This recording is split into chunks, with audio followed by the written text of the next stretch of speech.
Buenas noches, bienvenidas y bienvenidos a este compartir de esta conferencia. A lo mejor les resultó un poquito como trabalenguas todas las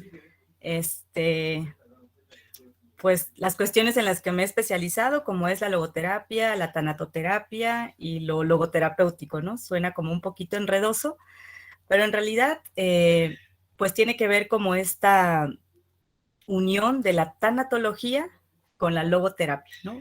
Y tiene que ver con la tanatología ya en el acompañamiento posterior a la pérdida, por eso se vuelve tanatoterapéutico, ¿no? Lo digo por si a lo mejor a algunos les pareció como medio extraño estas palabras, es por esa razón. De todas maneras, como bien lo dijo nuestro compañero, si tienen alguna pregunta, algún comentario, alguna inquietud, puede ser que abran sus micrófonos, puede ser que también lo compartan aquí en el chat. Pues para mí el objetivo de esta masterclass es como tener un primer acercamiento de manera muy general de lo que vamos a hacer ya en el acompañamiento psicológico con personas que han recibido pues el diagnóstico de una enfermedad crónico-degenerativa o con sus familiares. Pasa muchas veces que es algún familiar, sobre todo el cuidador primario, que es el que solicita este acompañamiento, ¿sí? Otras veces, pues es la misma persona que está viviendo la enfermedad. Y algo que he visto por mi experiencia, o sea, pocas veces, como que todas las partes involucradas en este proceso piden de manera, como al mismo tiempo, el acompañamiento, ¿sí? Por lo regular es uno u otro, pero claro, lo ideal sería como poder ir trabajando a la par con la persona que está viviendo la enfermedad y con los familiares. Entonces, en este compartir, pues es lo que quiero mostrarles como un poquito de todo lo que vamos a hacer en este acompañamiento psicológico, ¿sí? Entonces, bueno, voy a compartir mi pantalla. Vuelvo a repetir, si hay alguna duda, algún comentario con respecto a lo que estoy compartiendo, con mucho gusto pueden abrir micrófono o levantar manita. Bueno, ya aquí el compañero me presentó pues a grandes rasgos. Yo solamente quiero como añadir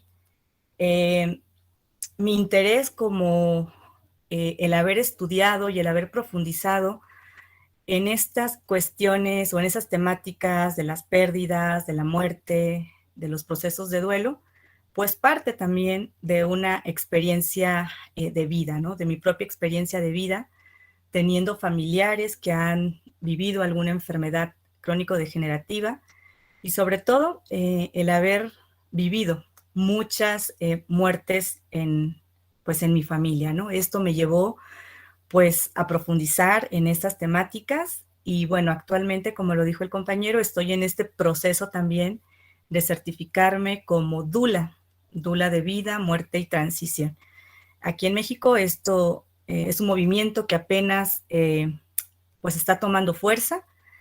Esto viene desde el enfoque completamente kubleriano, es decir, desde la visión de la doctora Elizabeth Kubler-Ross, ¿no? Considerada como la madre de la tanatología. Entonces, aparte de esta especialización que he tenido en cuestiones de tanatología, actualmente estoy profundizando más en este enfoque compasivo, el cual nos propone la doctora Elizabeth Kubler-Ross. Y precisamente en este seminario yo les comparto pues un poquito de esto que también he aprendido desde el enfoque compasivo. Está también basado muchas herramientas, muchas técnicas en la logoterapia y también muchas técnicas de la tanatología, ¿no? Entonces, ese es un poquito como el sustento teórico que nos va a acompañar en todo este acompañamiento que vamos a hacer con las personas.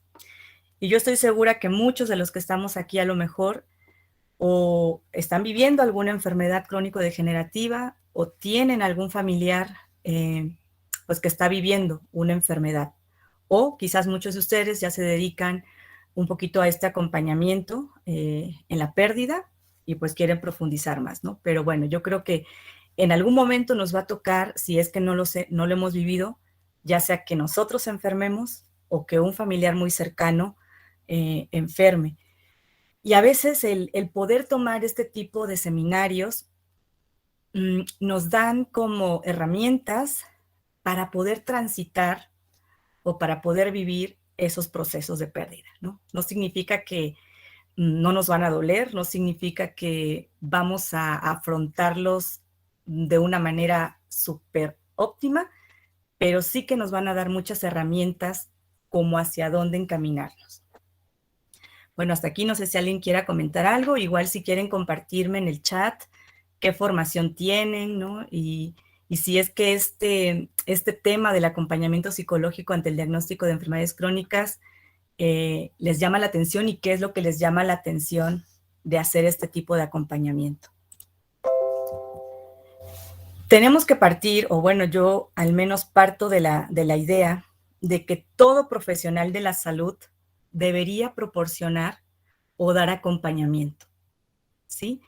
Todo profesional de la salud. Y cuando digo todo profesional de la salud, pues no hago referencia solamente a los que tenemos la formación en psicología, sino también a aquellos médicos, enfermeros, enfermeras, trabajadores sociales, psiquiatras, todos aquellos que nos vemos de alguna manera en el trabajo con otras personas, sobre todo cuando esas personas están viviendo situaciones de pérdida, ¿no? La salud, pues es considerada una pérdida, como ya lo veremos más adelante durante el transcurso de este compartir. La salud, cuando nos detectan o cuando nos diagnostican una enfermedad, es una pérdida, ¿no? Que va a conllevar otros tantos procesos. Entonces, hay un punto en el que quizás esta enfermedad que se esté viviendo ya no tenga como tal una cura, sino solamente a través del tratamiento va a tener una calidad de vida. Pero en ese sentido, todo profesional de la salud, cuando ya la medicina no puede curar, nos dice la doctora Elizabeth Kubler-Ross, lo que sí puede dar consuelo o lo que sí puede también curar son también las palabras, son también los gestos o es también el mismo acompañamiento compasivo que le podemos dar a esas personas cuando ya el tratamiento pues ya no le va a dar o ya no le va a devolver la salud al 100%. En ese sentido es que todo profesional debería, ¿no? Hacerse de herramientas que le permitan hacer este acompañamiento compasivo. Porque a veces es increíble, y esto me lo han compartido personas que he acompañado, que a veces un gesto amable, una palabra respetuosa y cariñosa, o un pequeño acto de servicio que hizo alguno de esos profesionales de la salud, algún enfermero, alguna enfermera, algún médico, hacen la gran diferencia de cómo se vive a lo mejor una hospitalización o cierta enfermedad, ¿no? Yo recuerdo pues a un hombre que me decía que a él le dio COVID y que pues ya estaba en terapia intensiva y él no sabía pues todo lo que estaba pasando, no sabía qué tan grave estaba como para estar ahí y tenía muchísimo miedo, sí, muchísimo miedo y solamente se hacía pues las ideas más catastróficas de ya me voy a morir, de aquí ya no voy a salir y empezó a tener pues mucho miedo. Entonces él me dice, algo que hizo la diferencia es que después de algunas horas llegó una enfermera, se acercó a mí y me habló de la manera más cariñosa y más tranquila y me explicó todo lo que estaba pasando. Y me dijo, pues que iban a hacer, ¿no? Todo lo posible porque yo me recuperara, pero que necesitaba que también yo pusiera de mi parte. Y dice él, para mí esa enfermera fue como un ángel que me vino a dar las fuerzas, que me vino a dar pues toda la energía para continuar con lo que se necesitara, ¿no? Durante la hospitalización. Y así como estas historias, hay muchísimas que seguramente también ustedes han escuchado o por experiencia propia también han vivido. A veces un gesto, una palabra, un pequeño acto de parte de los profesionales de la salud hacen la gran diferencia, ¿sí? Aquí vemos a la doctora Elizabeth Kubler-Ross acompañando pues, a una persona hospitalizada que está enferma, y vean su mirada, ¿no? Ella hablaba mucho del amor incondicional al hacer este tipo de acompañamiento. No sé si ustedes sepan un poquito como la historia, ¿no? de la doctora Elizabeth Kubler-Ross, pero pues ella dedicó gran parte de su trabajo profesional a acompañar a personas en esos procesos de enfermedad y en los procesos de muerte, ¿no? Entonces, algo que ella nos dejó como legado es eso, ¿no? El poder hacer este acompañamiento motivados, impulsados por un amor incondicional.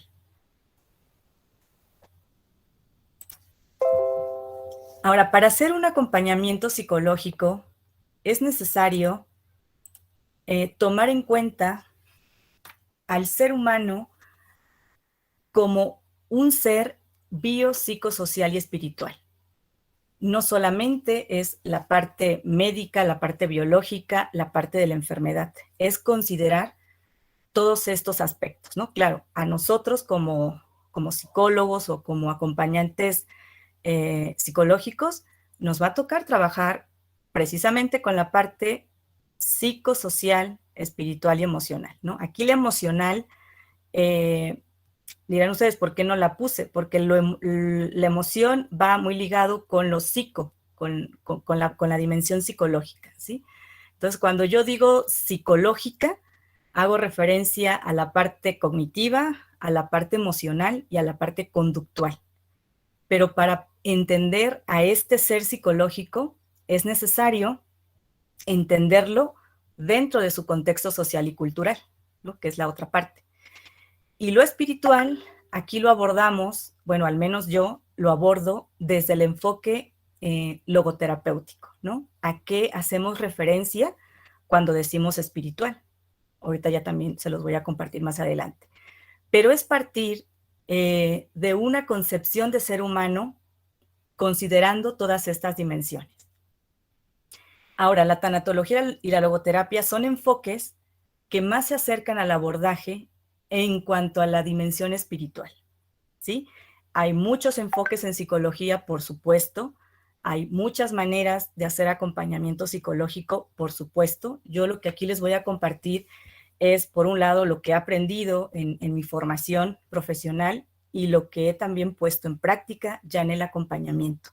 Esta es una de las muchas formas que hay de acompañar, ¿sí? Yo me sustento en la tanatología y en la logoterapia para hacer este acercamiento o este abordaje en cuanto a la dimensión espiritual, ¿sí? Porque cuando el ser humano se encuentra en los momentos más vulnerables de su existencia, ¿cuáles son esos momentos más vulnerables? La enfermedad, las pérdidas y la muerte. Es necesario también incluir la dimensión espiritual. La dimensión espiritual, desde la logoterapia, es aquella dimensión que no enferma. Enferma el cuerpo, puede enfermar la mente, pero nuestra parte más sana es la dimensión de lo espiritual, que no tiene que ver con religiosidad o con otras orientaciones orientales o filosóficas, no, sino la dimensión espiritual vista como la parte intuitiva, como la parte sana, como la parte sabia del ser humano, y donde radica la libertad y la responsabilidad. Estos dos valores en los que se fundamenta la dimensión espiritual, pues también es algo que trabajamos mucho durante este acompañamiento psicológico, ¿no? Ante una realidad que no puedo cambiar, como lo es una enfermedad, ¿no? Ante esa realidad que no puedo cambiar, lo único que puedo modificar es la actitud con la que yo afronto esa enfermedad. Y esta cuestión de la actitud radica precisamente en la dimensión espiritual, ¿sí? A eso hago referencia con esta parte de lo espiritual. Aquí les quiero compartir pues en este espacio que vamos a tener dos dos puntos que vamos a estar trabajando prácticamente durante todo el acompañamiento. Por un lado, la dimensión psicológica, ¿qué es todo esto de la dimensión psicológica? Y las reacciones que se van a vivir dentro de esta experiencia de enfermedad, ¿no? Entonces, cuando hago referencia a la dimensión psicológica, ya les compartí hace ratito, hago referencia al componente cognitivo, al componente emocional y al componente conductual. ¿Qué es lo que vamos a ver en un primer momento en este acompañamiento? Este componente cognitivo que tiene que ver con los pensamientos, con las creencias, con la interpretación y con el significado que la persona le está dando a la enfermedad, ¿sí? Y bueno, partimos de que el pensamiento construye y crea significados e interpretaciones, experiencias y aprendizajes de una realidad. Las creencias o el sistema de creencias, como luego hemos oído, son esas ideas profundas que tenemos acerca de nosotros mismos, acerca de los demás y acerca del mundo, y que en muchísimas ocasiones se consideran verdades absolutas, de que así, y lo pongo entre comillas, son las cosas, o de que así deberían ser las cosas, ¿sí? Esto es algo que vamos pues a encontrar mucho en este tipo de acompañamiento, ¿no? Por un lado es cómo está percibiendo la persona su enfermedad, si la está aceptando o no, si la está volviendo una experiencia de vida o la está volviendo una identidad. Porque pasa muchas veces que las experiencias de vida las volvemos identidad. Por ejemplo, cuando la persona dice, soy diabético o soy hipertenso, hipertensa, ¿sí? Cuando le pone la palabra soy por delante, es porque está volviendo esa experiencia de enfermedad una identidad. ¿Qué es lo que tenemos que hacer nosotros entonces en este acompañamiento? Hacer esa separación. Tú no eres diabético, tú no eres hipertenso. Tú estás teniendo una enfermedad que se llama diabetes. Tú estás teniendo una enfermedad que se llama hipertensión, ¿sí? Separar la experiencia de esta parte que luego se vuelve como identidad. Y lo mismo pasa cuando son procesos, por ejemplo, ya de pérdidas, ¿no? Que la persona, a raíz de la pérdida de un ser querido, pareciera que el dolor también o el sufrimiento lo vuelve una identidad, ¿sí? Y al volverlo identidad es donde entonces causa mucha confusión, porque entonces me identifico con eso o me defino a través de esa experiencia que estoy viviendo. Y lo cierto es que yo soy mucho más que eso. Lo que estoy viviendo, esta crisis, o a lo mejor muchas veces, la gran mayoría de las veces, el que me diagnostiquen una enfermedad crónico-degenerativa conlleva a que la persona viva una crisis, ¿no? Entonces, muchas veces las personas se identifican completamente con esa crisis que están viviendo y las vuelven identidades. Por eso ahí la importancia de ir trabajando esta dimensión psicológica, pero lo primero que tenemos que saber es cómo está interpretando, qué significado le está dando la persona a eso que está viviendo. ¿Y eso cómo lo vamos a saber? Pues a través del discurso de la persona, ¿sí? Preguntando, pues en este caso, por ejemplo, ¿qué está significando para usted tener, no sé, diabetes? ¿Qué está significando para usted tener tal enfermedad? ¿Sí? Lo que la persona nos responda, pues vamos también profundizando a raíz de esas respuestas que vamos recibiendo de la persona. La interpretación, pues es la forma de percibir la realidad y es subjetiva y tiene que ver con todas esas experiencias previas, ¿no? Por ejemplo, ¿no? Una pregunta también podría ser, ¿cómo aprendiste pues eso que me estás diciendo? ¿Dónde lo aprendiste? ¿Dónde lo escuchaste? ¿Quién te lo dijo? ¿Cómo es que llegaste a esa conclusión? ¿Sí? Como ir explorando toda esa parte del componente cognitivo. El significado es lo que representa o simboliza una realidad, una situación, un hecho, una persona.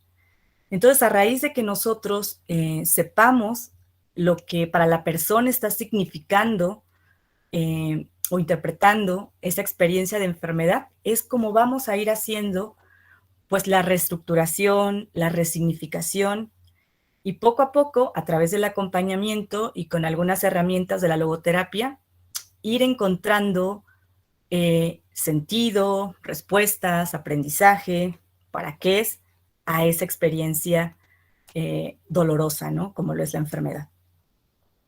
También algo que vamos a estar trabajando muchísimo en este acompañamiento, pues es el componente emocional. ¿Y a qué hacemos referencia con este componente? A que vamos a estar trabajando emociones y sentimientos, ¿no? Haciendo como esta diferencia en que la emoción es una respuesta fisiológica, las emociones se sienten en alguna parte del cuerpo y pues son sensaciones, ¿no? Son sensaciones que duran a veces segundos, a veces minutos, y muchas veces ya en el acompañamiento es lo que vamos a estar trabajando. Los sentimientos también. Los sentimientos es ya esa interpretación, ¿no?, que le damos a lo que estamos sintiendo. Es la parte reflexiva, es la parte cognitiva de todo eso que estamos sintiendo. Y también los sentimientos, pues como van muy ligados a esta parte cognitiva, al irlos profundizando, al irlos reconociendo, dándole nombre, pues también podemos resignificarlos o podemos hacer que ese sentimiento aminore o inclusive desaparezca, ¿no? Por cierto tiempo. Eso no significa que si trabajamos, por ejemplo, la culpa en una sesión, ese sentimiento de culpa no vaya a asomar su cabeza en otro momento, ¿sí? Como veremos más adelante, eso es parte de las mismas reacciones que se están experimentando, pues, en este proceso. Cuando decimos componente conductual, nos estamos refiriendo a todas esas acciones y características observables, ¿no? Y eso tiene que ver con las estrategias de afrontamiento. Cómo está la persona afrontando de manera conductual esta situación de enfermedad, ¿no? Aquí solamente pongo algunos ejemplos, ¿no? A veces ante una determinada situación, la tratamos de evitar, la negamos, la controlamos, nos distanciamos de ella, nos aferramos a ciertas creencias, a ciertos patrones, atacamos o pedimos ayuda, o nos quedamos paralizados, o tratamos de buscar soluciones, o nos ponemos a la defensiva, racionalizamos, etc.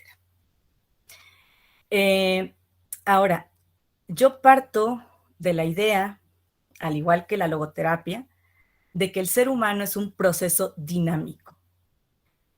Y al ser un proceso dinámico, a mí en lo personal, etiquetar a una persona como eres tal cosa o eres aquello, es algo que a mí no me gusta, ¿sí?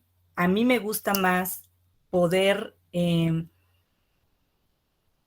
definir a la persona, si lo podemos decir así, a través de lo que está pensando, sintiendo o actuando en un momento determinado, ¿sí?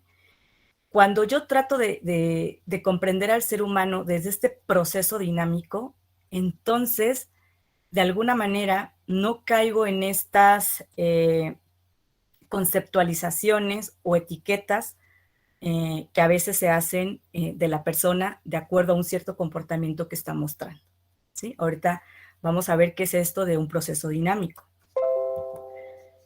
Partimos entonces de que este proceso dinámico lo retomo de la logoterapia. La logoterapia nos dice que el ser humano tiene la capacidad de escoger su actitud y su conducta ante algo que no puede modificar, como lo es la enfermedad, la pérdida o la muerte, y de este modo formarse a sí mismo. Una persona se vuelve mucho más consciente de la existencia limitada por el tiempo cuando se enfrenta a situaciones adversas y que le producen sufrimiento. Y esto lo vamos a ver mucho en estos procesos de acompañamiento.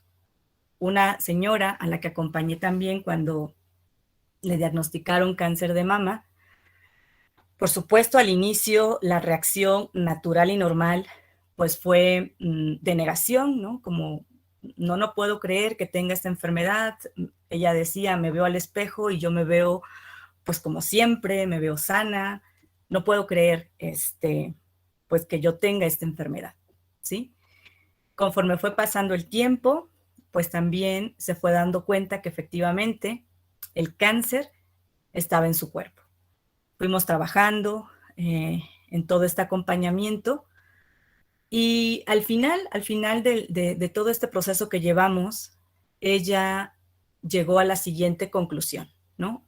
Obviamente, desde esta visión que nos dice la logoterapia, ella escogió la actitud finalmente con la que quería ver esta enfermedad.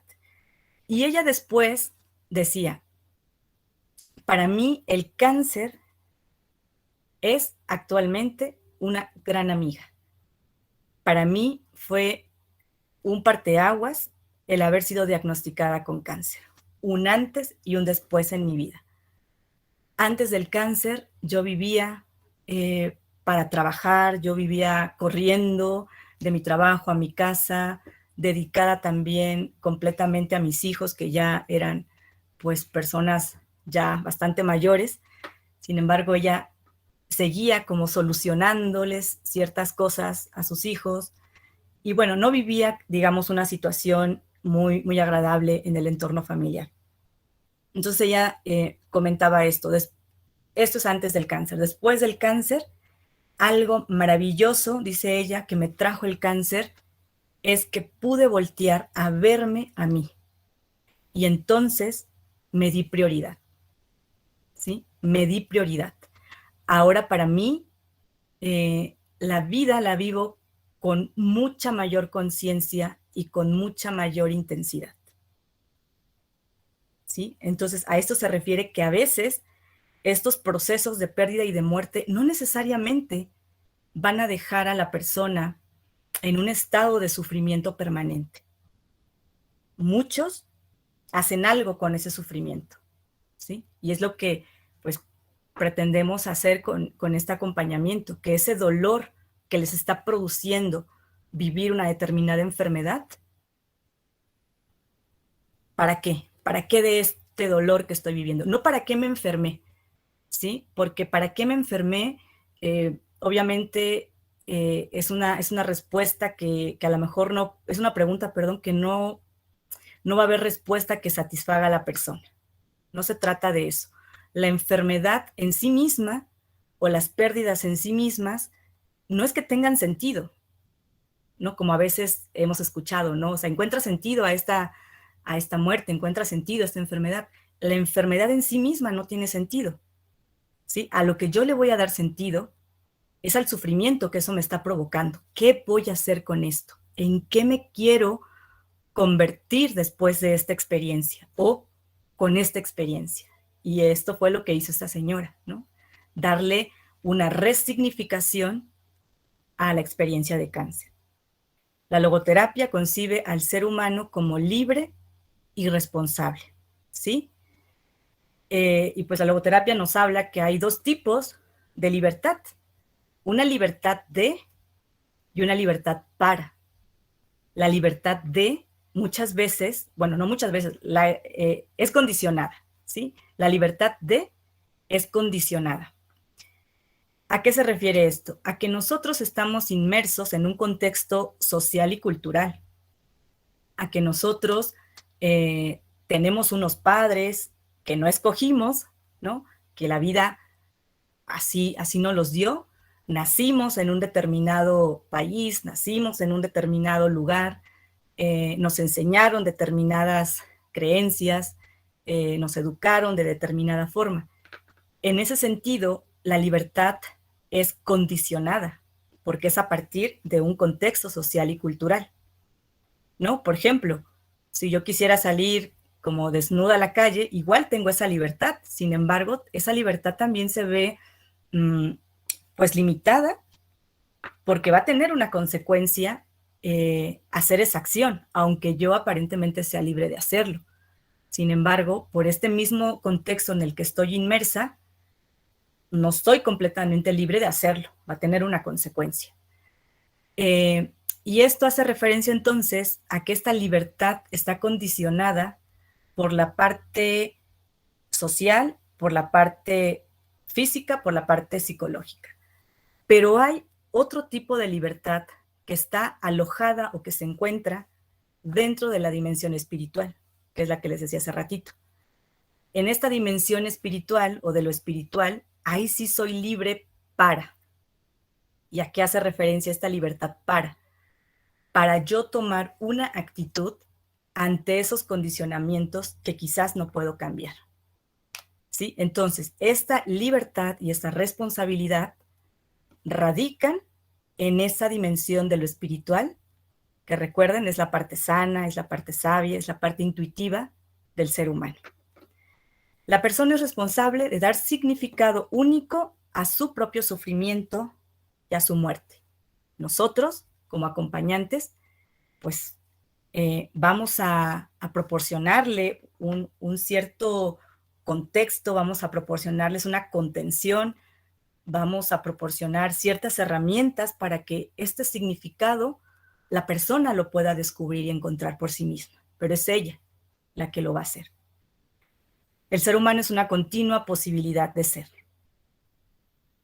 Cuando nosotros tenemos esta concepción del ser humano de que es una continua posibilidad, no nos casamos con lo que en ese momento quizás la persona nos está mostrando. O sea, si eres esto, pero también puedes llegar a ser esto otro, ¿no? ¿Y qué significa esto de una continua posibilidad? Es esto fui, que hace referencia a mi pasado, esto soy, mi presente, pero esto puedo llegar a ser, futuro. Por eso es dinámico. No soy la misma Belinda de hace un año, pero al mismo tiempo sí soy esa Belinda de hace un año, ¿no? Entonces, en ese sentido es que es un proceso dinámico y de continua posibilidad de ser.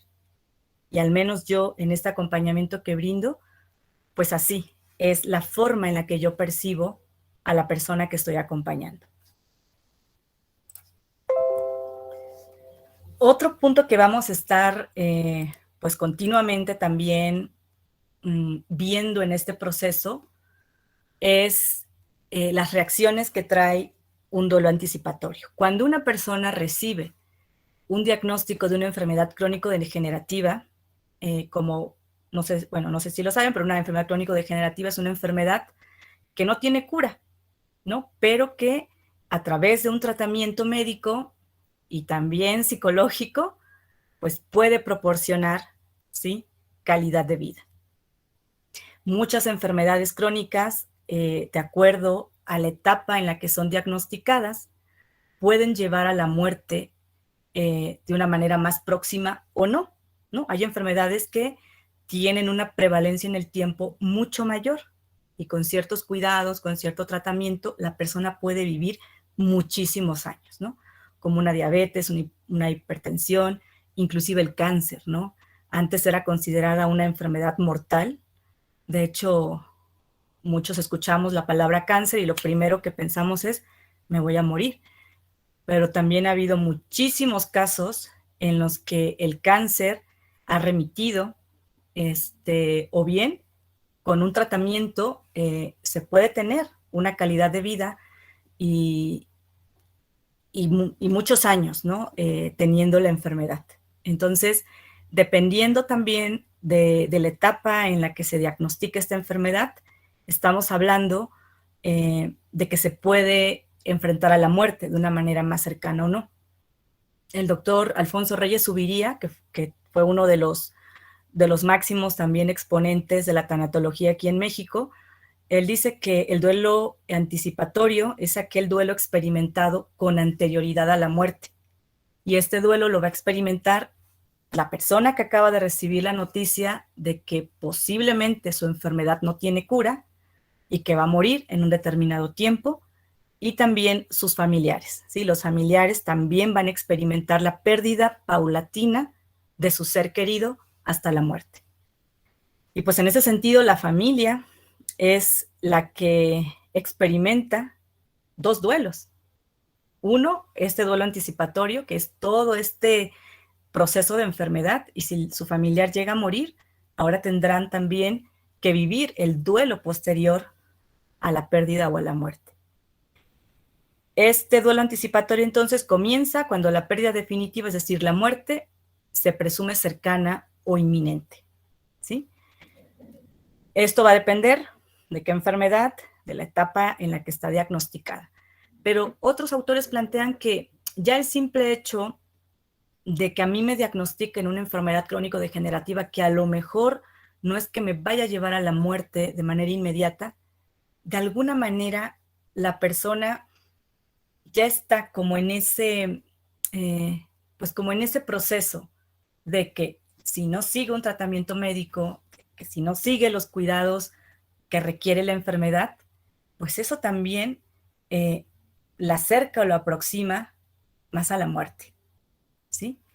Este duelo anticipatorio es un fenómeno multidimensional que va a abarcar muchos procesos, como son, por un lado, el poder interactuar la persona que está viviendo la enfermedad dentro de la familia, el afrontar también todos los problemas o las situaciones que van a generar la enfermedad y que la tienen que afrontar unidos, o al menos eso sería, ¿verdad?, pues lo adecuado, y la capacidad también de reorganizarse como familia a nivel psicológico, a nivel social, a nivel económico, ¿no? Porque también una de las pérdidas que se vive con mucha intensidad, pues es la parte económica. Sabemos que vivimos en un país en donde el acceso a los servicios de salud, pues a veces son limitados, y muchos tratamientos que a veces requieren ciertas enfermedades, pues a veces la persona no tiene los medios, los recursos, pues para poder pues sufragar todos esos gastos. Y la parte económica sí se vuelve una situación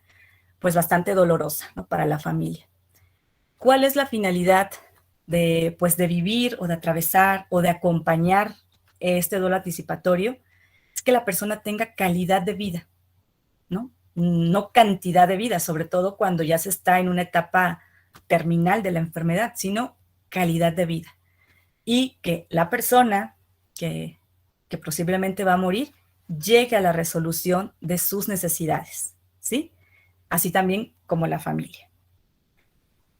Alguna maestra nos comentaba, muchas veces el duelo anticipatorio es una gran oportunidad para ir cerrando, para ir trabajando ciertas cosas que a lo mejor pues no se han trabajado, no se han contactado. Cuando uno muere de manera repentina, pues muchas cosas no quedan solucionadas, y a veces eso hace que el duelo posterior a la muerte se complique un poco más. Aunque también es importante aquí decir, o sea, no porque yo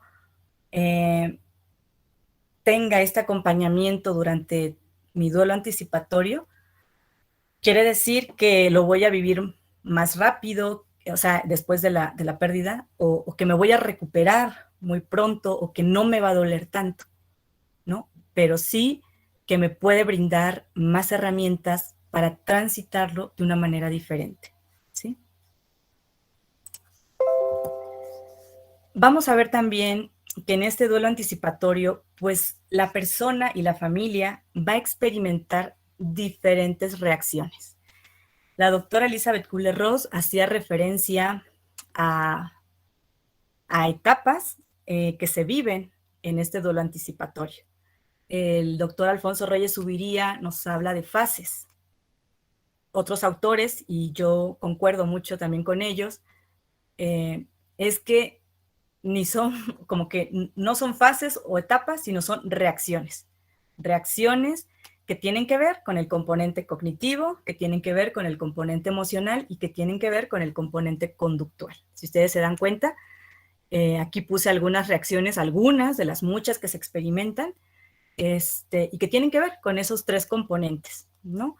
Hemos escuchado mucho acerca de que la autora Elizabeth Kubler-Ross dijo que son 4 etapas o 5 etapas, pero lo cierto es que eso también se ha como malinterpretado mucho, ¿sí? En realidad, la doctora Elizabeth Kubler-Ross, en todo el acompañamiento que ella hizo con estas personas, observó y vio que en realidad eran muchísimas reacciones como seres humanos hay, ¿no? Se engloban a veces en esas 4 o en esas 5 porque son como por lo general lo que se logra o lo que se logra ver que a veces las personas viven, ¿no? Pero en realidad son muchísimas más. Y que esas etapas que ella mencionó en un libro que se llama Sobre la muerte y los moribundos, pues fue motivo para que después muchos profesionales de la salud y psicólogos y tanatólogos llevaran esas etapas a las etapas posterior a la muerte. Pero lo cierto es que las etapas que la doctora Elizabeth Kubler-Ross vio con las personas que acompañó hacían referencia a el proceso de enfermedad. Después, posteriores autores las llevaron a todo tipo de pérdida, ¿no? Que en realidad sí, o sea, cuando uno pierde algo significativo, algunas de estas reacciones va a experimentar, sobre todo si aquello que estoy perdiendo es significativo, es importante, tiene una significación para mí, pues es inevitable que yo viva algunas de estas reacciones. Y como lo quise poner aquí en esta imagen o en estas líneas que ustedes pueden ver que están así como curviadas, como hechas nudo, así es como se vive el duelo anticipatorio. No es un proceso lineal. Estas reacciones, y fíjense, estas reacciones solo nos sirven para darnos cuenta que la experiencia compleja que tengamos ante una enfermedad, ante una pérdida, ante la muerte, es perfectamente normal. Yo siempre le digo a las personas que acompaño, todo lo que sientes y piensas en este proceso, en estos primeros meses, es totalmente normal y válido, siempre y cuando no atentes contra tu vida y no atentes contra la vida de otra persona. ¿Sí? La culpa, el enojo, la incredulidad, la desolación, la desesperanza, la ambivalencia, la frustración, todo eso es completamente normal. Vivirlo, sentirlo, mientras no atentes contra tu vida o atentes con la vida de otra persona. ¿Sí? Y cuando digo no atentes contra tu propia vida, también ahí va englobado usar el alcohol o las drogas, ¿sí? Como formas de afrontar esa situación, ¿no? O sea, obviamente son maneras de afrontar que no son adecuadas, ¿sí? No son adecuadas y que de alguna manera, pues, atentan contra la integridad física de la persona. Entonces, esas 3 cosas como que sí se descartan, esas no las validamos. Validamos lo que siente y lo que pueda pensar, pero no validamos aquellas conductas que sí están siendo dañinas, como es el caso del alcohol, la droga, intentar suicidarse. Eso no lo validamos, ¿ok? Entonces, lo que sientes es totalmente válido. Lo que haces es lo que vamos a trabajar aquí. ¿De qué otra manera puedes tú afrontar esta situación que no sea por medio del alcohol, de la droga o de otra estrategia que esté pues atentando contra su integridad física? Bueno, en ese recuadro es lo que les pongo: normalizar y validar las emociones, los sentimientos que la persona puede experimentar. Estas reacciones pues van a durar diferentes periodos de tiempo.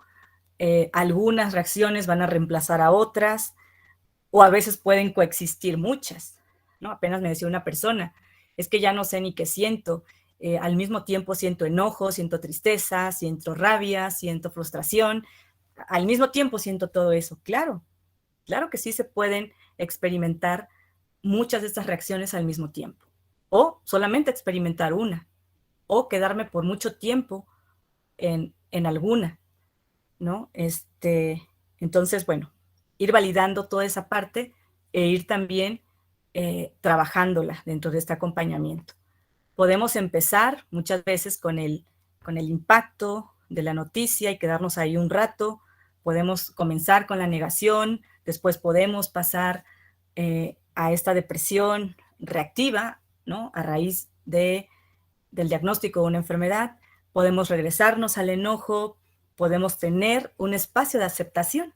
Eso también es importante. O sea, muchas personas o muchas veces creemos que la aceptación es como el resultado a lo que la persona debe llegar después de haber vivido todas estas etapas. Y lo cierto es que no necesariamente. A veces también dentro de este proceso de enfermedad hay un espacio en el que la persona acepta eso que está viviendo. O a veces puede ser una aceptación parcial. Eso también es cierto. ¿Sí? Podemos regresar otra vez a la tristeza y algo que tenemos que enseñar a la persona es a honrar cualquiera de esas reacciones que estemos viviendo. Entre más la neguemos, entre más las bloqueemos, entre menos queramos contactar con ello, pues a la larga eso termina por prolongarse más. Y bueno, el duelo anticipatorio pues es un proceso, es un camino, es un viaje, ¿sí? En el que la única manera de transitarlo pues es atravesar por estas emociones que muchas veces pues no son placenteras, ¿no? Son dolorosas, son desagradables, pero que finalmente cada una de ellas también son maestras que algo me quieren enseñar. Es lo que exploramos en este acompañamiento. El duelo anticipado pues tiene su propio proceso, tiene su propio ritmo, de acuerdo ¿a qué? A los recursos internos de la persona, es decir, qué estrategias de afrontamiento ha adquirido a lo largo de su vida y sobre todo, cómo está su contexto, qué redes de apoyo tiene para que también esas redes de apoyo contengan a la persona en este proceso. Eso también va a ser muy importante. Anticipar una pérdida es una parte importante de experimentar una pérdida que puede ayudarnos a prepararnos para lo que está por venir. ¿Sí? Puede ayudarnos. No es una certeza absoluta. Siempre que hablamos de la conducta humana o del comportamiento humano, pues no hay recetas generales, no hay técnica, estrategia, que tú digas, mira, esta hazla y vas a ver que el resultado va a ser este, ¿no? Probablemente, quizás, pero no necesariamente va a tener el resultado que yo espero. ¿Y por qué?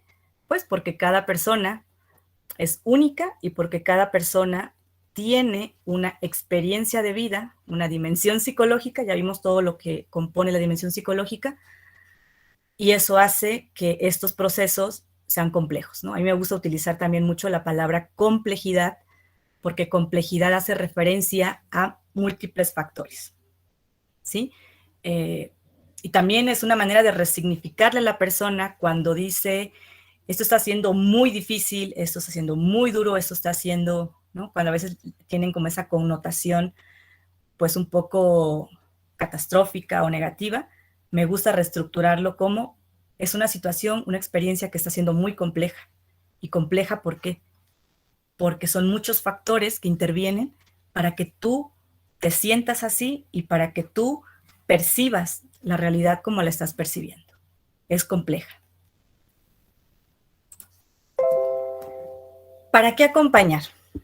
Nos dice Carlo Clericó Medina, igual ya han leído ustedes el libro de Morir en Sábado, él es el autor de este libro, y él plantea algo que a mí se me hace muy importante y que es definitivamente lo que hacemos en este proceso. Él dice que nuestro trabajo como acompañantes no se trata más de la vida que de la muerte, porque un buen vivir va a implicar un buen morir. Sí, y un buen morir, pues implicó también un buen vivir. Entonces, cuando acompañamos estos procesos, es verdad que tocamos temas, pues, dolorosos, temas que son complejos de abordar, como es la muerte, pero que eso también nos va a dar oportunidad para que la persona vaya haciendo las modificaciones las adecuaciones o los cambios que requiere en su vida. Y él también nos plantea, la enfermedad, la pérdida o la muerte es solo una gran excusa para trabajar con la vida de las personas. Y yo diría, con nosotros mismos también, ¿sí? A mí me gusta también ponerle, no como la gran excusa, sino también como una gran oportunidad para trabajar con aquellas cosas que a lo mejor no he trabajado y que a raíz de una enfermedad y que a raíz de una pérdida o que a raíz de una muerte, pues detonan otros procesos que a lo mejor no he trabajado. Y eso también es algo que he descubierto mucho al acompañar procesos de duelo. Muchas veces el duelo por haber perdido a un ser querido es solamente la gran oportunidad o lo que detona o lo que destapa en realidad otras pérdidas, otras cosas, otras situaciones que estoy viviendo en el presente. Sí, entonces el duelo es una experiencia más de las muchas que también estoy viviendo y que requieren de mí un cierto trabajo interior. Otra cosa que vemos, y que eso ya creo ya lo mencioné hace rato, es que la enfermedad, la pérdida, la muerte tienden a magnificar las cosas. Puede ser que el dolor y el miedo se magnifique ante esta situación. En un primer momento muchas veces es así, pero también hay personas que lo que magnifican es la alegría, es la trascendencia, es la generosidad, ¿sí?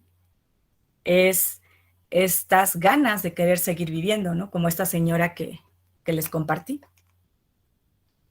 Y otra cosa también muy importante, que ojalá también nosotros como acompañantes lo pudiéramos ver así, es que la enfermedad, la pérdida y la muerte son experiencias humanas y no problemas a resolver. Por eso también es que en ese seminario, esto que también lo vamos a explorar en nosotros mismos. ¿Qué concepto tengo yo de la enfermedad? ¿Qué concepto tengo yo de la muerte? ¿Qué concepto tengo yo de la salud? Porque esas creencias, esas percepciones, esas atribuciones, esos significados que yo le doy a estas situaciones, muchas veces son la forma en la que yo voy a hablar de ellas. Es la manera en la que yo las voy a vivenciar con el otro. Entonces, este seminario también es una oportunidad para explorar esta parte. Acuérdense, yo creo que lo saben, ¿no? Dice un dicho, no podemos dar lo que no tenemos. Entonces, para yo hablar de tanatología, para yo hablar de logoterapia, para yo hablar de dula de muerte, primero tuve que haber hecho un trabajo en mí a través de estos enfoques. ¿Cómo voy a hablar de tanatología si ni yo misma he trabajado mis pérdidas o mis duelos desde este enfoque? ¿Cómo voy a hablar de logoterapia si yo misma también no me he dado la oportunidad de ir resignificando y trabajando mis propias pérdidas? ¿Cómo voy a hablar de la enfermedad, de la pérdida y de la muerte si yo tengo una visión de estas situaciones como que son algo catastrófico, algo que no debería de ser? Si yo tengo esta concepción, pues es la manera en la que yo voy a hablar de estas situaciones con los demás. Es la manera en la que yo voy a interactuar con estas situaciones. Por supuesto, esto también requiere un proceso, o sea, llegar a esta conclusión, no desde la parte cognitiva, de la enfermedad, la pérdida, la muerte, son experiencias humanas, sino realmente vivirlas, como con todo el cuerpo y todo el espíritu, es una gran diferencia. Porque yo puedo hablar desde la teoría, pero el cómo yo las viva, el otro también se da cuenta de eso, ¿no? Entonces, eso también es muy importante, el irlo explorando en nosotros mismos. No se trata, nos dice este autor, de vivir sufriendo. O sea, no se trata de que, entonces la enfermedad, la pérdida, la muerte es algo normal, natural. Entonces lo vemos como algo catastrófico, negativo, o de que aceptemos el sufrimiento continuamente. No, de lo que se trata es de aceptar que la vida humana, por un lado, está llena de alegría, está llena de gozo, está llena de plenitud, pero también existe el dolor, la fatiga, las pérdidas, los obstáculos, ¿no? Y que en algún momento de mi vida yo puedo estar propensa a una enfermedad crónico-degenerativa por mucho que yo me cuide. Me tocó también acompañar a la hija de una señora que le diagnosticaron cáncer en el estómago, pero ya en una etapa ya terminal.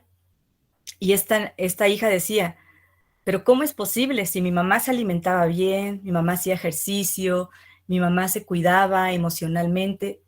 Tenía un equilibrio, ¿no? En su dimensión física y emocional. ¿Cómo es que le dio cáncer en el estómago? Y es algo que también tendríamos que aceptar. Es decir, hay una parte de la realidad que depende de mí. Mi autocuidado depende de mí. Pero también hay otra parte de la realidad en la que yo, por mucho que me cuide, no voy a tener injerencia o autorregulación en eso. Y eso también es muy doloroso cuando la persona ha tratado de llevar una vida pues con cierto equilibrio y luego le diagnostican una enfermedad, los desconcierta mucho. Pero nada nos garantiza, ¿verdad? El hecho de llevar una vida equilibrada en el aspecto físico o emocional, que voy a ser inmune a ciertas enfermedades.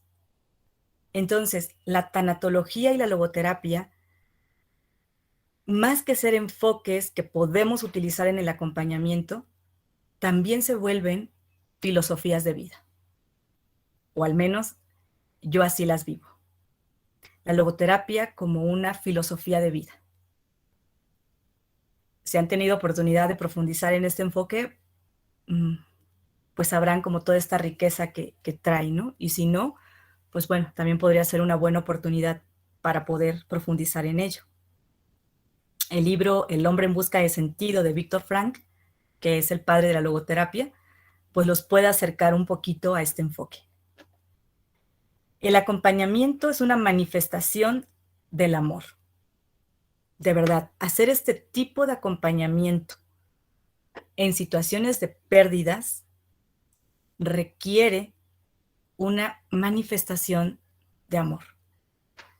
Más allá de solamente ver la parte lucrativa o la parte profesional de a veces querer sentirnos como, ay, yo ayudé a esta persona o por mí esta persona resignificó tal cosa. No, nosotros somos esa contención que la persona va a tener para que vaya haciendo lo que necesite hacer en cada reacción o en cada situación que se le va presentando en este proceso. Pero que sí requiere una cierta disposición interna a hacer este tipo de acompañamiento, porque el dolor o el sufrimiento que experimentan las personas ante estas situaciones es muy fuerte, muy fuerte. La energía que a veces pues se siente en ese acompañamiento es fuerte y se requiere mucho más que solo un conocimiento teórico. Se requiere también mucho trabajo interior para ir diferenciando lo que es de la persona y lo que es mío. ¿Sí? Y aquí hacemos referencia cuando decimos el amor, surge de este reconocimiento de la dignidad del otro, de su dolor, de su alegría, de su miedo, de su fortaleza, de su trascendencia. Y al mismo tiempo nos permite descubrir nuestra propia dignidad, nuestro propio dolor, nuestra propia alegría, nuestro propio miedo y la común meta de la trascendencia, ¿no? Este acompañamiento que estamos haciendo, que vamos a hacer, es una manera de trascender en el otro, pero el otro también trasciende a través de este acompañamiento que le estamos dando. Es algo bidireccional. Y esta parte me gusta mucho porque al acompañar a otros, me permito también yo ser acompañado. Al amar al otro, me permito también ser amado. Y aquí yo les preguntaría, si a ustedes le detectaran una enfermedad crónico-degenerativa, y en el caso de que ustedes sean terapeutas o psicólogos, ¿eres el tipo de acompañante que te gustaría tener? ¿Eres tú el tipo de acompañante que te gustaría tener si es que te está tocando vivir una experiencia de pérdida, de enfermedad o de duelo?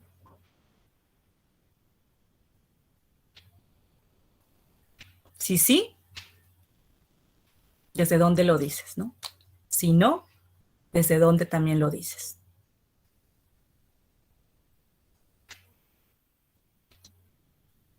Entonces, este acompañamiento,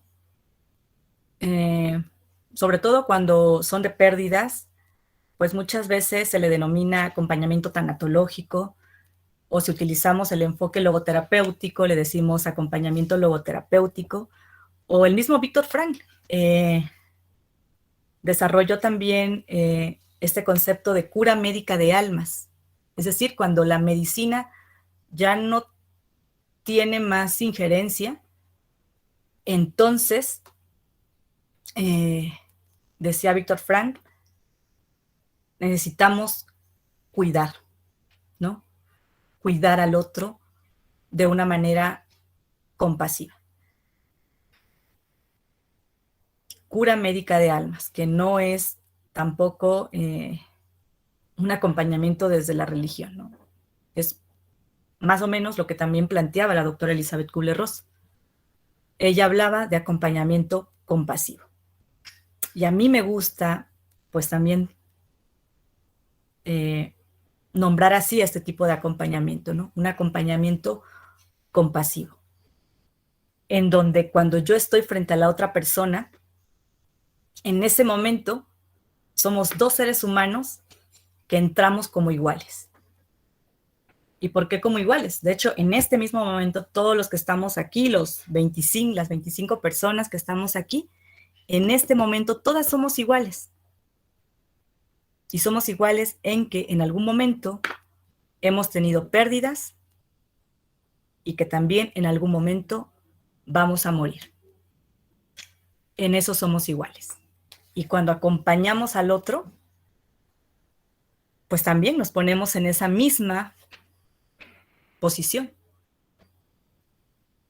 De hecho, la empatía que yo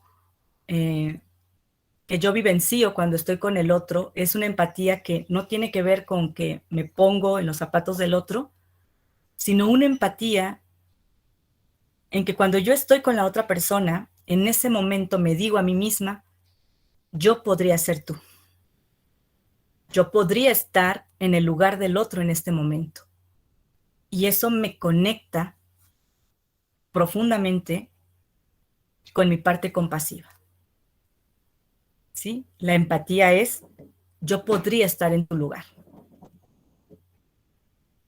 La empatía también tiene que ver con entender, comprender al otro dentro de su contexto social, cultural, familiar. ¿Sí? Entonces, bueno, ahí me falta otra. Y quiero terminar con esta pues reflexión que nos hace la doctora Elizabeth Kubler-Ross, que nos dice que todas las teorías y toda la ciencia del mundo no pueden ayudar tanto a otra persona como un ser humano que no teme abrir su corazón a otro. Y de esto va el acompañamiento compasivo, no tener miedo también a abrir mi propio corazón al otro, ¿no? Desde esta visión de yo podría ser tú, o desde este amor incondicional, que este amor incondicional hace referencia a que no necesitas devolverme lo que te estoy dando. No necesitas retribuírmelo para que yo te brinde este acompañamiento. Te lo doy por el simple hecho de que eres una persona digna que merece ser acompañada en este proceso doloroso. Y ella compara el amor incondicional como el sol, ¿no? El sol sale independientemente de si nosotros hacemos algo o no. Él sale y calienta y da su luz a todos. Así es el amor incondicional visto desde este acompañamiento. No es un amor romántico, no es un sentimiento. El amor incondicional es un valor profundo, ¿no? Que para poder dar al otro ese amor incondicional, primero me lo tengo que dar yo. Si yo misma no puedo darme este amor incondicional, no, pues ¿cómo lo voy a dar al otro? Y eso también es un proceso, ¿no? Aprender a darme amor incondicional también es un proceso. Y es un proceso que dura toda la vida, hasta el último día de nuestra vida. Pues bien, esto es un poquito de lo que pues veremos en este seminario. Como les dije en un inicio, es un seminario en el que las herramientas que les comparto es desde la logoterapia, desde la tanatología y también desde el acompañamiento compasivo como dula de muerte. No sé si por aquí escribieron algo, si alguien también quiere comentar, pues alguna cosa que les haya resultado interesante o quizás no. Claro, maestra. En el chat hay un comentario que dice, ¿qué pasa cuando el paciente no tiene adherencia al tratamiento? Con esto me refiero a que no tiene un seguimiento constante de la ingesta de su medicamento ante la idea de que no le sirve o no le funciona. ¿Cómo se puede manejar este aspecto? Fíjense, la adherencia al tratamiento, o sea, para que una persona tenga esta adherencia al tratamiento, lo primero que tenemos que hacer es todo esto que les compartí, de explorar la dimensión psicológica, cómo la persona está significando la enfermedad.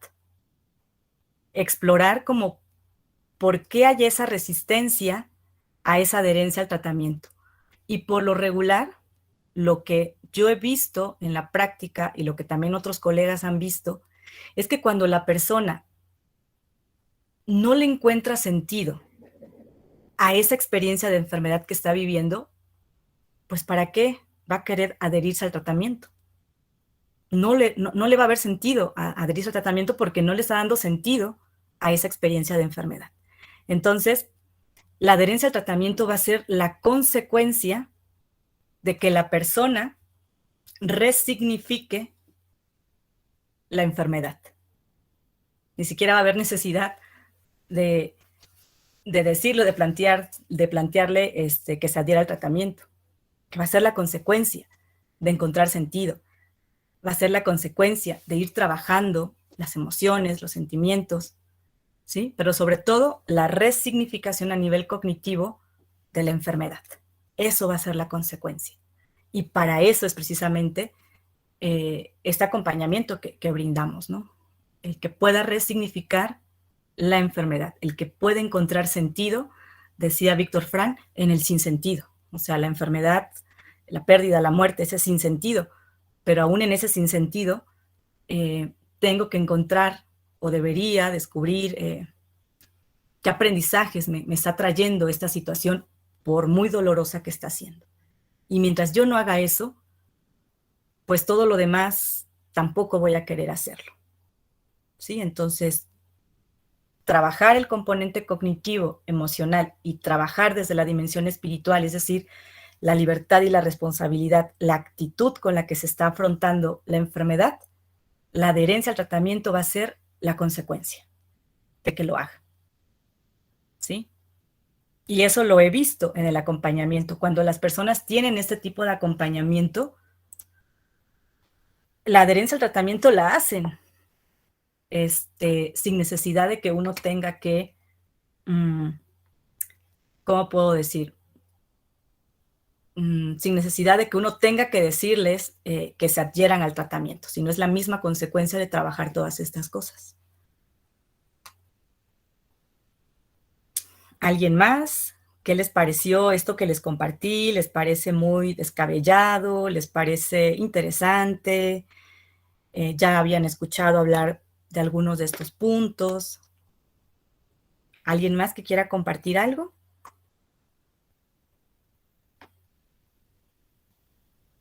Los dejé más confundidos. Igual es eso. Pregunta en el chat, Clara, ¿existe alguna carrera como tal tema que aborde sobre el acompañamiento en enfermedades crónico-degenerativas? Ay, ¿cómo? A ver. ¿Existe alguna carrera que aborde más sobre el acompañamiento de enfermedades crónicas? No sé, no estoy muy segura si la maestría en... Ay, se me fue este nombre. Sí, con Algo de oncología. la, algo de la salud, psicología de la salud, no sé si lo abarque tanto. Fíjense, ¿cómo les puedo decir? No es tan importante el hecho de qué enfermedad vamos a trabajar, porque en sí lo que vamos a trabajar nosotros como psicólogos es la significación que le esté dando a cualquier enfermedad. O sea, aquí no importa si es diabetes, si es hipertensión, si es cáncer, si es SIDA. Por supuesto que antes de atender quizás a una persona que está viviendo alguna de esas enfermedades, sí es informarnos un poquito, ¿no? Acerca de, pues, de qué va esa enfermedad para más o menos saber las reacciones, más o menos saber de qué estamos hablando o de qué que vamos a acompañar. Pero no necesitamos ser expertos en esa enfermedad, más bien ser expertos en cómo vamos a ayudar a la persona a resignificar esa enfermedad, cualquier enfermedad, no importa cuál enfermedad sea, ¿sí? Creo yo que psicología de la salud probablemente pueda profundizar más en esto de las enfermedades crónicas. Aunque no estoy muy segura porque yo conozco una colega que estudió psicología de la salud y esta parte me dice que ella no la vio. Es decir, no les dicen, al menos en la que ella estudió, el cómo acompañar esos procesos de enfermedad. Esa es la experiencia de ella, la verdad, no lo sé, o sea, no sé otras formaciones, cómo manejen pues estas temáticas, ¿no? Dice por aquí, Cari, me encantó, para poder mirarme con ojos de amor compasivo a mi paciente. Así es, yo algo que les comento luego mucho a las personas es, vas a observarte en esta semana, ¿no? Si es que estamos trabajando alguna idea, alguna creencia, alguna emoción que se está experimentando con más frecuencia, te vas a mirar esta semana con mucha curiosidad y con mucha compasión, ¿sí? No se trata de, no quiero pensar en eso, sino más bien ese pensamiento que estés teniendo en ese momento, lo vas a mirar de manera muy curiosa y compasiva. ¿Qué me quieres realmente decir con este pensamiento? Esta emoción que estoy sintiendo, ¿qué realmente me quiere decir? ¿Qué hay de fondo? Mirarla, ponerle nombre. A veces les digo, ponle nombre y apellido a lo que estás sintiendo, porque cuando tú logras ponerle nombre a lo que estás sintiendo, puedes gestionarlo de una mejor manera. No controlar. Aquí no se trata de controlar. ¿Sí? Me decía una maestra una vez que hablábamos precisamente del control de las emociones. Y ella decía lo siguiente, aquí no se trata de controlar nada, porque el control es algo ilusorio. Aquí se trata de integrar, ¿no? ¿Qué me quiere decir este enojo? ¿Qué hay detrás de esta tristeza? ¿Qué me quiere decir esta frustración? Integrarlas y honrarlas, ¿sí? Cuando yo las integro, cuando yo las honro, cuando yo les doy nombre, puedo hacer algo con ellas. Y no cuando las quiero controlar, evitar, no contactar, pues lo único que van a hacer es simplemente posponer algo que en algún momento se va a tener que afrontar por alguna otra situación que detone eso. A ver, ¿quién más pusieron por aquí? Ay, ya me perdí un poquito. Bueno, eso ya lo leí.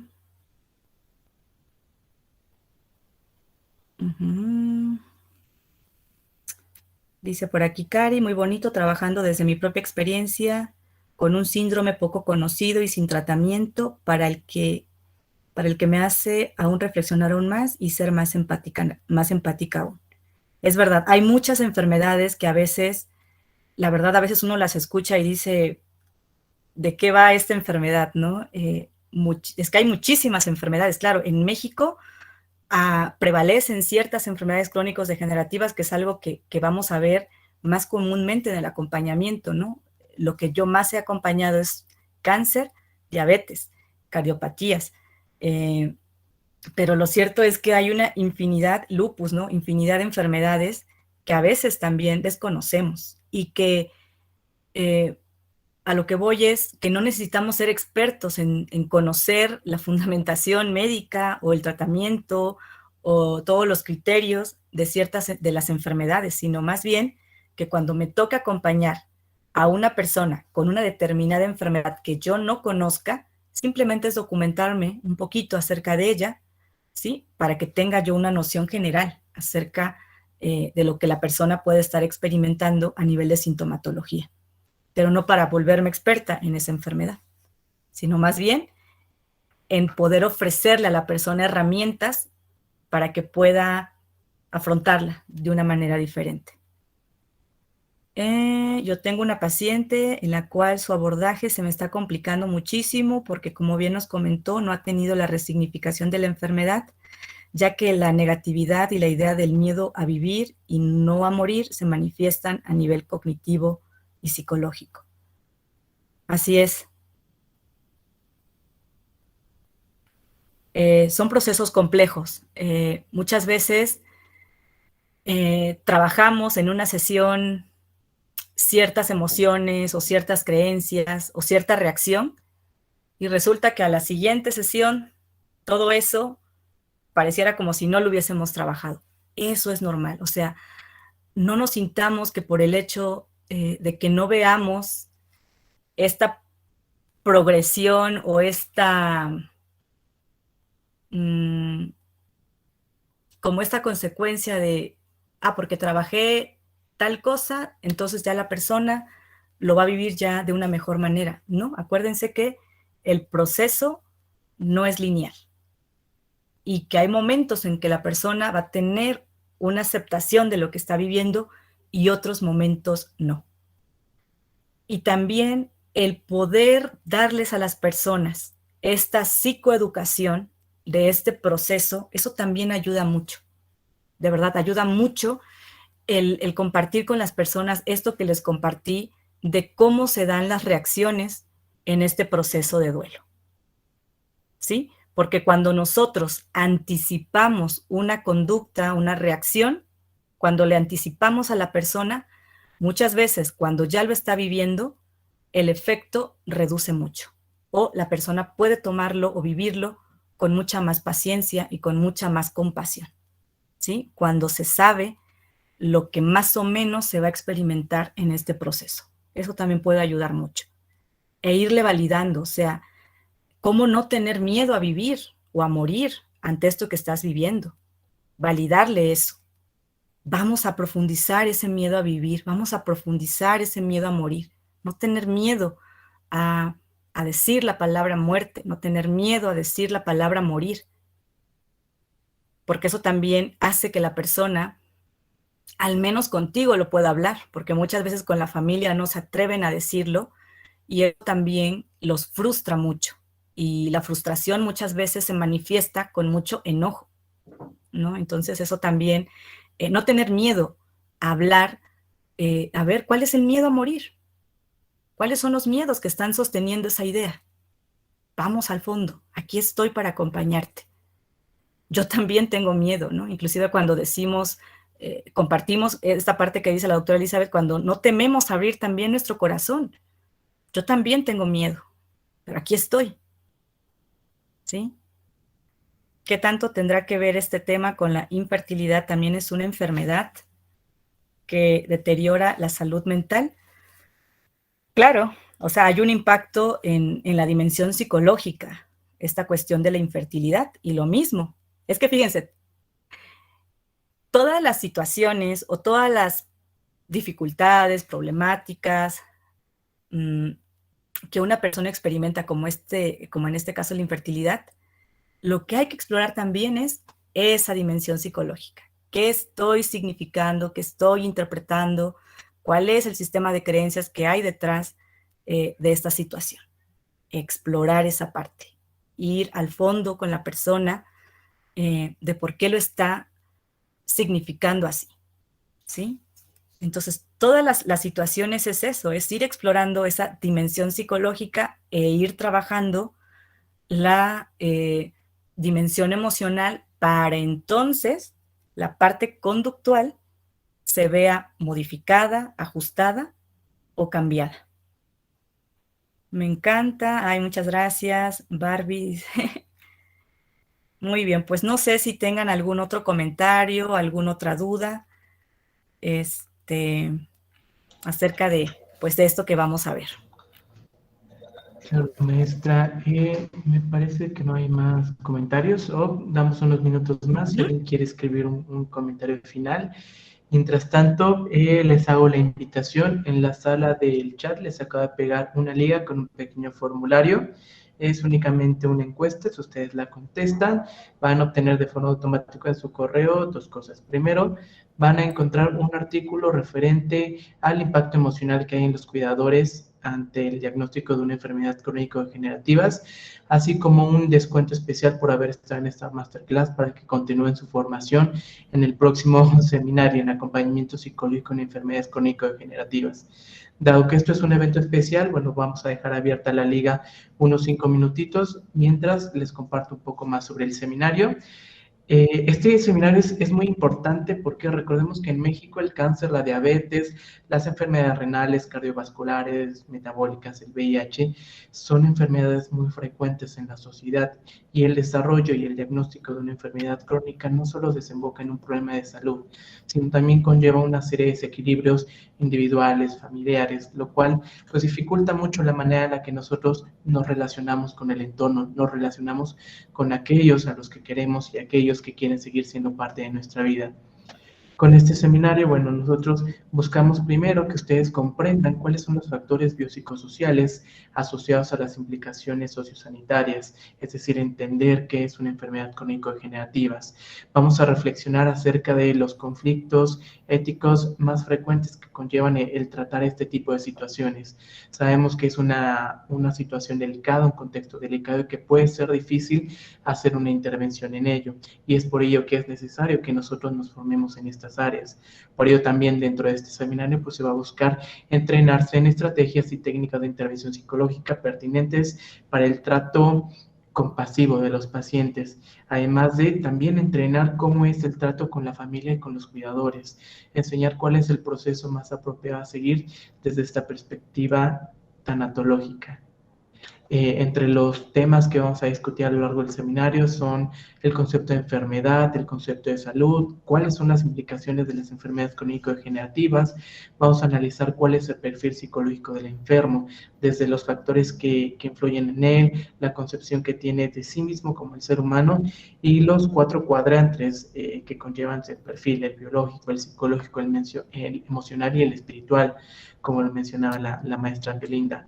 Para después hablar también del perfil psicológico de la familia, cuáles son los factores que influyen en cómo reacciona la familia y cómo llevarlo. La parte importante del duelo anticipatorio, cómo formarnos esta idea y cómo afrontarla. Para posterior aprender a hacer una intervención tanatológica con el enfermo, con la familia, hablar de cuidados paliativos y finalmente pues un acompañamiento compasivo que brinde herramientas desde esta perspectiva, rituales para el fin de vida que permitan esta transición lo más saludable posible. Sin más que agregar, maestra Belinda, le agradezco mucho su disposición y su espacio para compartirnos en esta masterclass sobre este tema tan importante.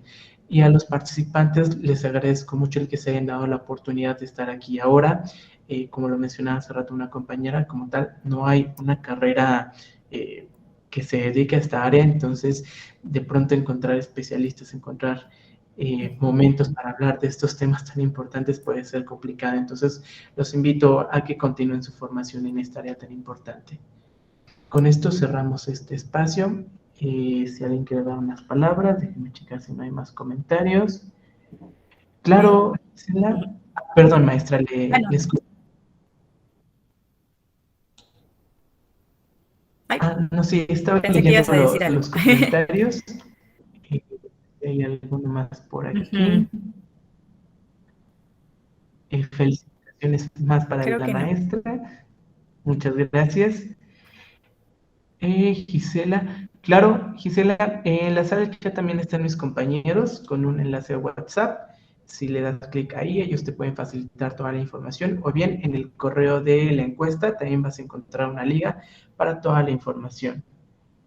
Clara nos comparte, me gustó mucho y se debe haber una carrera que trataba sobre estos temas, ya que es de suma importancia. Tienes razón, Clara, debería haber una carrera, pero pues, mientras no las haya para todos, aquí estamos nosotros para poder brindarles la mayor cantidad de herramientas y recursos que les podamos brindar desde esta parte. Exactamente. Solamente una última cosita con respecto a esto que dice, ¿no? Debería de haber una carrera que tratara estos temas. Y bueno, como bien sabemos, las licenciaturas muchas veces nos dan la base teórica, pero muy, muy pocas veces nos dan la parte práctica, la parte de las herramientas.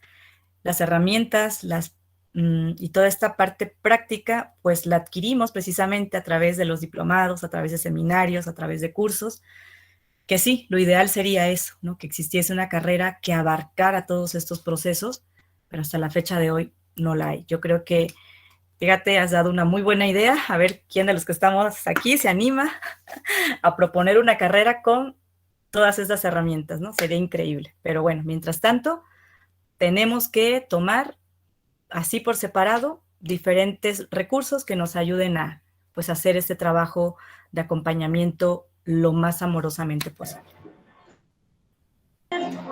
Muchas gracias, maestra. Gracias. Y con esto cerramos este espacio. Les agradezco mucho que hayan permanecido unos minutos adicionales y a nombre de CEFAPSIC les agradezco y espero que tengan todos una excelente noche. Hasta luego. Así es, hasta luego. Muchas gracias.